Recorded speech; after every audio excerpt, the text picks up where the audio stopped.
Welcome to Dad Musings, and today I've been musing about friendship. Friendship from a parent perspective. Am I a friend or am I a parent to my kids? And as we were all growing up, I've always felt as a child to my parents that how nice that I can connect with them, I can talk to them about anything, and they are more like friends to me, and it's an awesome thing to be able to just vibe and gel with my parents. And how nice that if when I became a parent, that I could be a friend to my child and always be there for them as a buddy, as a confidant, as someone who they could go to when they have issues. And I now find myself in those shoes where I am a parent and I have to take decisions whether am I really a friend or a disciplinarian or a confidant, or I don't know, what am I to my child, and more importantly, what should I be to my child such that I cause the right impact, I build them to be the right kind of people that I deem they should be, and I give them the right direction and give them the right weapons, arm them with the right stuff to become the right kind of adults. So, should I be a friend or should I be a parent? The general thought was, if my child came to me and said, Dad, I've just smoked my first joint, or Dad, I've just had my first drink or my first kiss, and or I did something really, really bad, like I banged the car or I broke a signal, and they were confident enough to come and tell me and share this information with me. My belief is that I think I've done a good job. I think I've cracked my job as a parent, and it would make me really, really happy, right? Because I do believe that my kids should be comfortable enough to come and talk to me. So let's take a situation where my son came to me saying he has a problem with a friend of his in school, and I did give him some advice, and I thought about that, and Aditi and me discussed this, and I actually thought about, what if I'd acted as a friend? We all have friends, we all have best friends, and what if I spoke to my son as a friend would and said, yeah, when we talk to a friend and they've been treated badly, we say, good for you, give it back to that person, let that person understand what it feels, and treat them the way that they have treated you, and they should understand what it feels like, and how dare that person do this. And then, of course, that's not the advice I gave him, but the thought was, if I did that to him, if I gave him that advice purely as a friend, what would I be teaching him? Let's perhaps understand it from his perspective. Okay, so I actually now recall one time someone in my class fat shamed me and I felt really bad about it. But when I came to you guys, you gave me advice that like it's okay. You're not actually fat and it's okay. He's just like saying stuff. I did like the advice, but it wasn't what I wanted to hear. I wanted to hear that that's so wrong of him and that type of stuff. And then later it would have been nice to hear the other advice. If I went to a friend, I think they would have said, oh my god, that guy's mad, like don't listen to him. So should you be a friend or a parent? And I think while I was musing about this, the first thought that comes to my mind is, okay, so let's say I do want to be a friend. I'm sure all of us parents think about this, and we say it's nice, it's lovely to be a friend to our kids. But what does friend mean? What does it mean to say I will be close to my son or my daughter as a friend? Everything should be amazing. Kids are sweet and adoring, but so confusing what to do. Just listen to Dad Musings. So what does friend mean? If I were to look at friendship as an adult, as a parent towards my children, one pillar that it stands on is as a confidant. What is the balance that I should perhaps hit as a confidant, right? And that kind of got me musing, and perhaps that would get you musing. How much should you share with your kids, and what should you burden them with, perhaps, or what should you share with them such that they feel closer to you or more comfortable with you? And there definitely is a qualitative distinction between the two, and that's one thought that we can kind of hold on to and see what could we do with that. To some people, friendship means nobody's in charge. It's strictly an equal balance between friends, where sometimes you do what I want to do, sometimes I do what you want to do, and neither of the friends exercise any authority over the other. I mean, we all do have some kind of authority, but not really like a boss employee kind of authority over the other. So what happens if we look at this pillar, or this aspect or meaning of friendship, that you don't have authority over each other? And of course I'm talking about this pillar of friendship in context of a parent and their child. I think it's fairly obvious that things are going to go straight down to the bottom, rock bottom, if we don't have some kind of authority over our kids.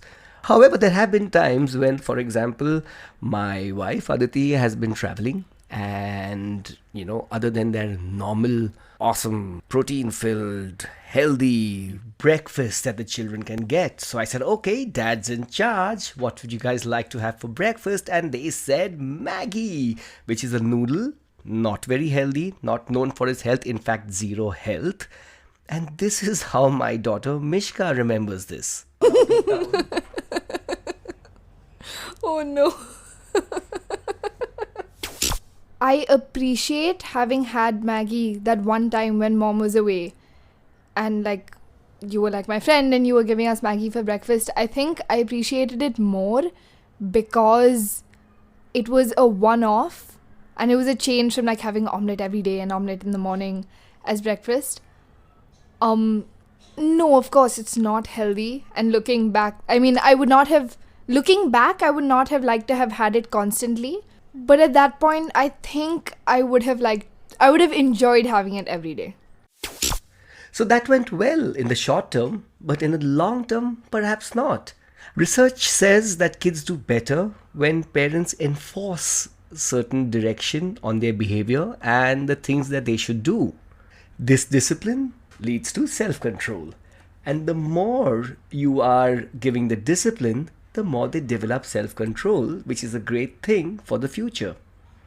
Another pillar of what is friendship, it's almost like many times we do and our friends do with us, that we treat each other like therapists, So sometimes we could treat our kids as an adult therapist, where we are talking to them and asking them for solutions and asking them to help solve our problem, which of course sounds correct and is not a bad way to go, because we do it all the time. I do it all the time with my kids, and it makes them feel great that I'm sharing stuff with them and they are giving me solutions, and more often than not, perhaps I'm thinking about those solutions and actually following it.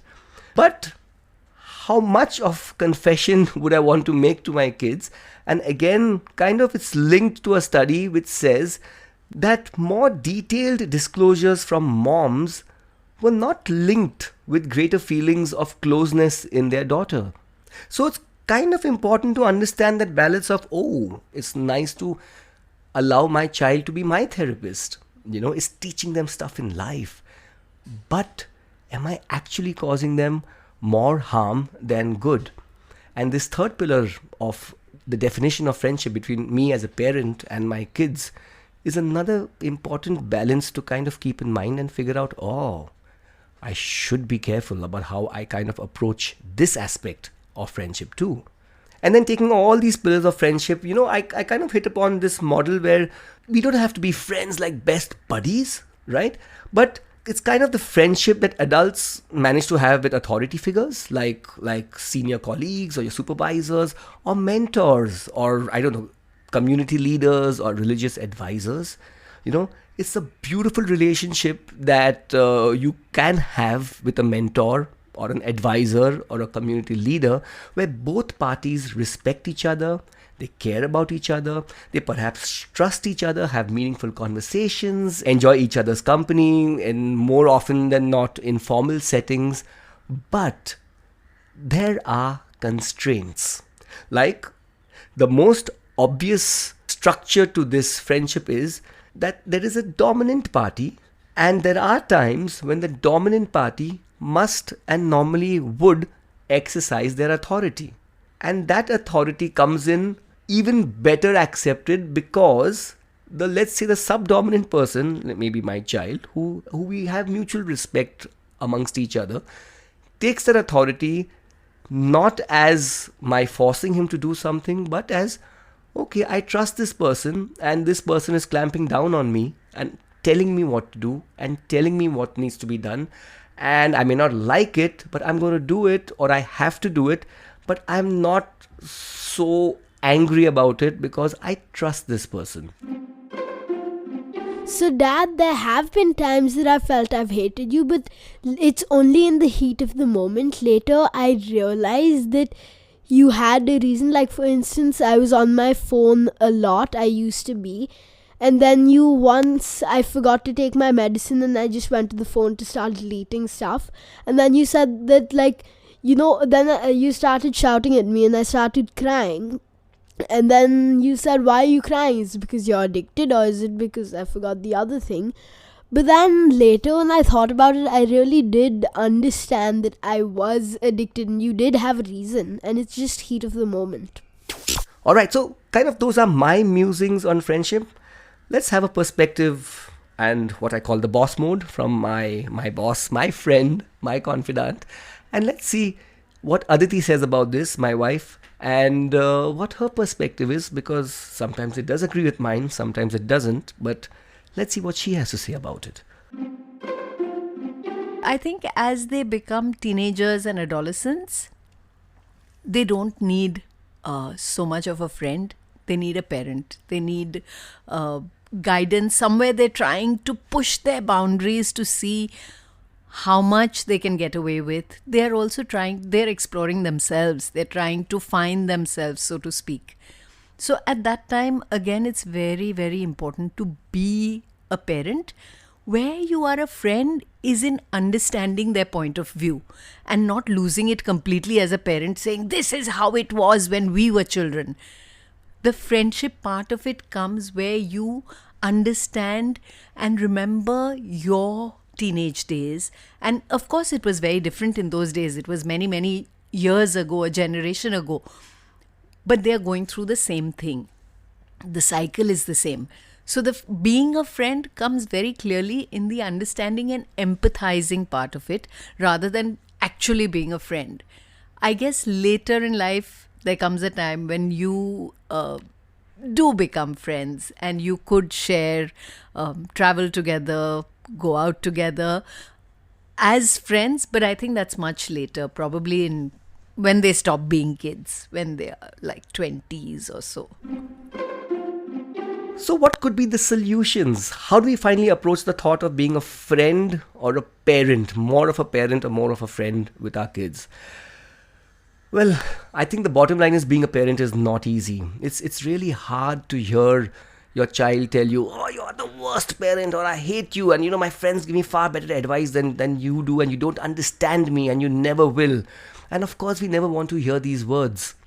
But sometimes I do feel, and if I think about it, that hearing these words mean that you might be doing something right, because you're not just agreeing with your kid for the sake of agreeing or becoming their confidant or pleasing them, but you're putting your foot down and saying, no, I don't think this is right and you should not be doing this. In fact, I totally think this is incorrect and I forbid you, or I do not allow you to do that.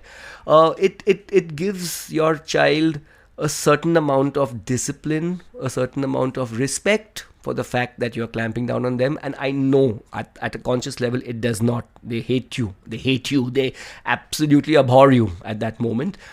But it's kind of important to do that, because as your child gets older, they will be a better person and far more respectful, because these are the values that you have actually put into them.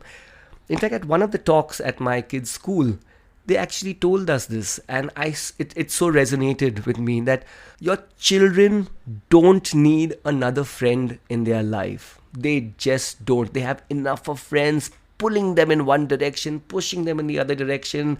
They're conflicted in their minds of what decisions to take, how to behave, how to move, and they're confused. They don't know black or white. It's all grey to them, and everything is in a state of flux.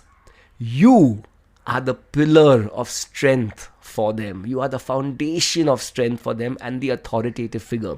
So if they want to stay up late till 3 o'clock in the morning because all their friends are doing it, don't be that cool parent and say, yeah, it's fine, we all stay awake and we all do that, and it's going to happen at some point of time in life in college, so you can do it now when you're in the 9th grade or in the 10th grade. Don't. They don't want you to say yes. Somewhere deep down in their subconscious, they perhaps want you to say no. They want you to clamp down on their excessive behavior. They want you to show them a steadier path. They want you to put them in a direction that doesn't make them sleep deprived and looking or talking like a zombie in the morning and not being able to absorb what's happening in school. And only you can do that. Because a friend will say, stay awake, yeah, chat with me, talk to me, let's talk till 3 in the morning. Don't do that.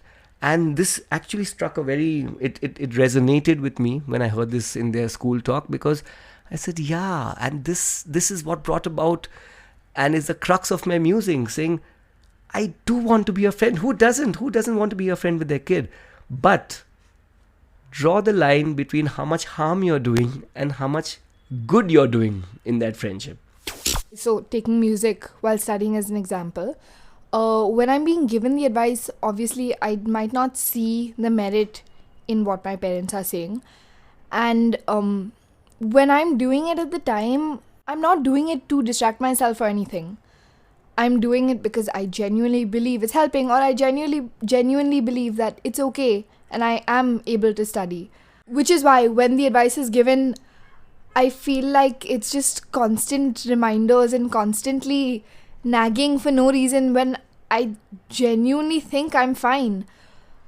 But looking back, I might see it as, okay, I see how it might be distracting, or I see how it might give me a headache and hamper my studying later, and how it might not be good for me health-wise, for my ears and everything.